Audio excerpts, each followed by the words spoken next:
V8 EEE entrance எக்ஸாமோட result வந்து publish பண்ணிட்டாங்க. நீங்கள் எல்லாருமே உங்களுடைய ரேங்கை வந்து பார்த்துக்கிட்டு இருப்பீங்க. ரொம்ப முக்கியமாக இது வரைக்கும் பார்க்காம இருந்தீங்கன்னா உங்களுடைய அப்ளிகேஷன் நம்பர் பாஸ்வேர்டை போட்டு உங்களுடைய ரேங்கை பாருங்கள். அதாவது ரேங்க் மட்டும்தான் இங்கே வந்திருக்கும், எந்த ஒரு மார்க்கும் அங்கே வந்து போட்டிருக்க மாட்டாங்க.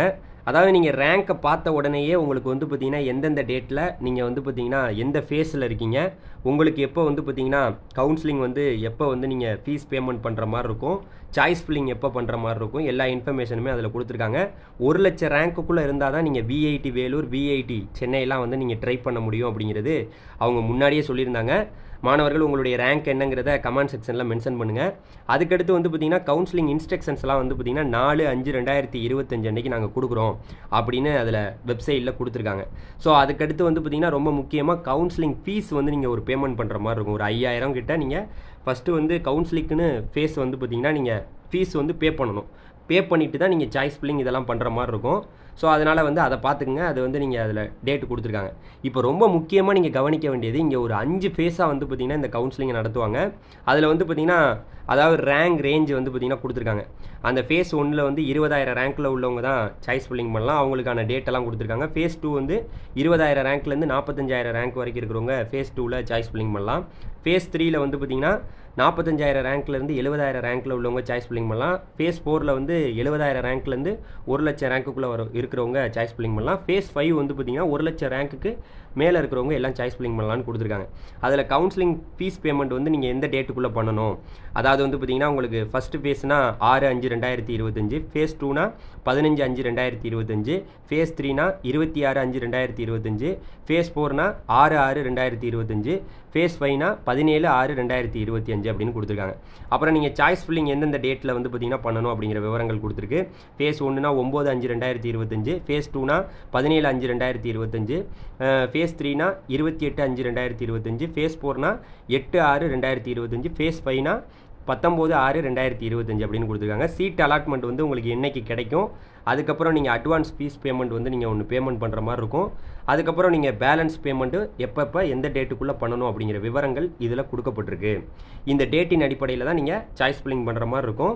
இப்போ எல்லாருக்கும் ஒரு கேள்வி வரும், சார் நாங்கள் வந்து பார்த்திங்கன்னா எங்களுக்கு எந்த மாதிரி வந்து எவ்வளோ ஃபீஸ் வரும், ஏன்னா நீங்கள் கேட்டகிரி வந்து பார்த்திங்கன்னா நீங்கள் சாய்ஸ் ஃபில்லிங் பண்ணையில் உங்களுக்கு வந்து அந்த காலேஜஸ்ஸு என்னென்ன கோர்சஸ் இருக்கோ அதை நீங்கள் சாய்ஸில் வைக்கையிலேயே ஒரு இப்போ நீங்கள் ஃபேஸ் 1ல் வர்றீங்கன்னா உங்களுக்கு 5 கேட்டகிரியாக இங்கே வந்து பார்த்திங்கன்னா ஃபேஸ் அந்த ஃபீஸை வந்து பார்த்திங்கன்னா பிரிச்சிருக்காங்க.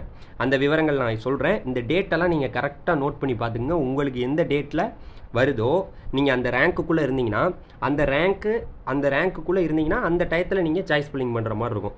ஸோ இது ரொம்ப ரொம்ப முக்கியம். இந்த டேட்டெல்லாம் நம்ம கரெக்டாக ஃபாலோ பண்ணணும். ஒரு டைமிங் அங்கே போட்டிருக்க, இப்போ ஒரு 5 மணினா 5 மணிக்குள்ளே நீங்கள் சாய்ஸ் ஃபில்லிங் பண்ணி முடிச்சிடணும். அப்புறம் கொஞ்சம் மிஸ் பண்ணிவிட்டு டேட்டை மிஸ் பண்ணிட்டேன் அப்படின்லாம் சொன்னீங்கன்னா மறுபடியும் உங்களுக்கான ஒரு வாய்ப்புகள் கொடுக்கப்படாது. மாணவர்கள் அந்தந்த ஃபேஸ் 1னா அந்த நீங்கள் எந்த ரேங்க்குள்ளே இருக்கவங்களோ அவங்க மட்டும்தான் சாய்ஸ் ஃபில்லிங் பண்ணலாம். மற்ற மாணவர்கள் சாய்ஸ் ஃபில்லிங் பண்ண முடியாது அப்படிங்கிறத நீங்கள் தெளிவாக புரிஞ்சுக்கணும். ஓகேவா? இப்போ உங்களுக்கு முக்கால்வாசி எல்லாமே புரிஞ்சிருக்கும். இதில் வந்து பார்த்திங்கன்னா விவரங்கள் உங்களுக்கு தெரிஞ்ச உடனே இப்போ அடுத்து நம்ம வந்து என்ன பார்க்க போகிறோன்னா, உங்களுக்கு வந்து பார்த்திங்கன்னா ஃபீஸ் எவ்வளோ கொடுத்துருக்காங்கிறத பார்க்க போகிறோம். V8 EEE பொறுத்த வரைக்கும் ஃபீஸ் ஸ்ட்ரக்சர் வந்து பார்த்திங்கன்னா குரூப் ஏ, குரூப் பியாக வந்து பிரிக்கிறாங்க. இப்போ குரூப் ஏல வந்து பார்த்திங்கன்னா வேலூர் கேம்பஸ்ஸு, சென்னை கேம்பஸ்ஸு, அப்புறம் ஏபி கேம்பஸ்ஸு, போபால். இதில் வந்து ஏபியில் எந்த கோர்சஸுமே இல்லை குரூப் ஏல. அதில் category 1, category 2, category 3, category 4, category 5 வந்து பார்த்திங்கன்னா பிரிச்சிடுறாங்க. நீங்கள் சாய்ஸ் ஃபில்லிங் பண்ணியில் உங்களுக்கு எந்த கேட்டகிரியில் உங்களால் பணம் செலுத்த முடியுமோ, இப்போ ஃபஸ்ட்டு ஃபேஸில் வர்றவங்களுக்கு எல்லா கேட்டகிரியுமே காமிக்கும், மற்றவங்களுக்கு சில கேட்டகிரி காமிக்காது. உங்களுக்கு பேமெண்ட் பண்ண முடிகிற மாதிரி இருந்ததுன்னா கண்டிப்பாக நீங்கள் சாய்ஸில் வந்து எனக்கு இந்த கேட்டகிரிலாம் வேணும்னு நீங்கள் கொடுக்கலாம். குறிப்பாக ஃபஸ்ட்டு கேட்டகிரிக்கு வந்து 2,10,000, செகண்ட் கேட்டகிரிக்கு வந்து பார்த்திங்கன்னா 2,69,000, தேர்டு கேட்டகிரிக்கு வந்து பார்த்திங்கன்னா 3,77,000, ஃபோர்த்து கேட்டகிரிக்கு வந்து பார்த்திங்கன்னா 4,02,000, ஃபிஃப்த்து கேட்டகிரிக்கு வந்து பார்த்திங்கன்னா 4,32,000 இங்கே ஃபீஸ் போட்டிருக்காங்க. பார்த்தீங்களா? இந்த கோர்சஸ் வந்து பார்த்திங்கன்னா Vellore campus, Chennai campus, V8 Bhopal. இந்த ஃபீஸ் ஸ்ட்ரக்சரை நீங்கள் பார்த்துக்குங்க. இந்த பேமெண்ட் வந்து நீங்கள் கட்டி படிக்கிற மாதிரி இருக்கும். அதனால் உங்களுக்கு இது ஓகே, எனக்கு இந்த கேட்டகிரியெல்லாம் ஓகே அப்படிங்கிற மாதிரி இருந்ததுன்னா அந்த கேட்டகிரியை நீங்கள் சாய்ஸ் ஃபில்லிங் கொடுக்கையில் நீங்கள் பண்ணணும். அதை பற்றி நான் அடுத்தடுத்த வீடியோக்களில் சொல்கிறேன். இப்போ ரொம்ப முக்கியமாக நம்ம அடுத்து பார்க்குறது group B. Group B programmes வந்து ரொம்பவே அதிகம். இதுதான் வேலூர் கேம்பஸில் ரொம்ப நிறையா, அதாவது வந்து பார்த்திங்கன்னா நிறையா கோர்சஸ் இருக்குது. சிஎஸ்சி ரிலேட்டடான கோர்சஸ், இசி ரிலேட்டடான கோர்சஸ், அப்புறம் சென்னை கேம்பஸில் வந்து நிறையா சிஎஸ்சி ரிலேட்டடு, அப்புறம் ஏகப்பட்ட கோர்சஸ்லாம் இருக்குது. அப்புறம் விஐடி வந்து பார்த்திங்கன்னா ஏபியில் இருக்கக்கூடிய கோர்சஸ்ஸு, விஐடி போபாலில் இருக்கக்கூடிய கோர்சஸ்ஸு, நிறையா கோர்சஸ் வந்து பார்த்திங்கன்னா குரூப் பியில் தான் வருது.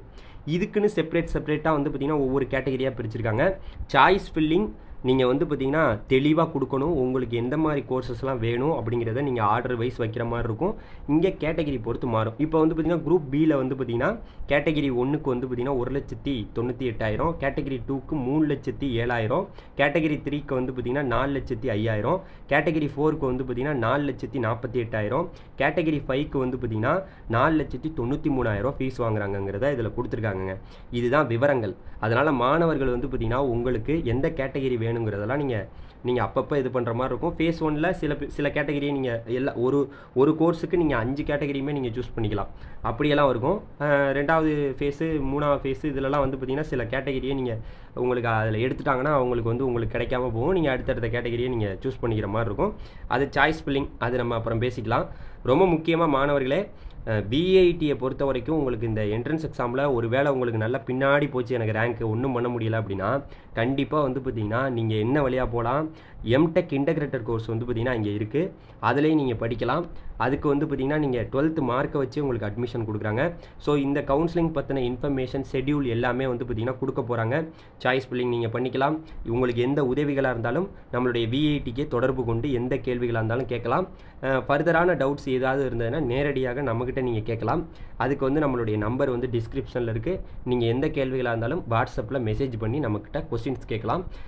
கண்டிப்பாக உங்களுக்கு வந்து இந்த விஐடி ட்ரிபிள்இயோடைய கவுன்சிலிங் எப்படி நடக்கும், என்ன மாதிரி ப்ராசஸ், நீங்கள் எப்படி சாய்ஸ் ஃபில்லிங் பண்ணணும், எல்லா விவரங்களையுமே அடுத்தடுத்த வீடியோக்குள்ளே தொடர்ந்து அப்டேட்டடாக நம்ம கொடுத்துட்டே இருப்போம். நீங்கள் ஃபர்தரான டவுட்ஸு எல்லாத்துக்குமே வந்து பார்த்திங்கன்னா நம்மகிட்ட கேட்கலாம். இருந்தாலும் ஆன்லைனில் உங்களுக்கு ஃபர்தர் வேறு ஏதாவது டவுட்ஸ்னால் அவங்கள்ட்டே கேட்டுக்கலாங்கிறத அவங்க வெப்சைட்லேயே வந்து பார்த்திங்கன்னா தெளிவாக வந்து கொடுத்துருக்காங்கிறத சொல்லிவிட்டு இந்த வீடியோ முடிச்சுக்கிறேன். நன்றி, வணக்கம். அடுத்த வீடியோவில் சந்திப்போம். Thank you very much. நம்ம வாட்ஸ்அப் குரூப்பில் ஜாயின் பண்ணிங்க. தேங்க்யூ.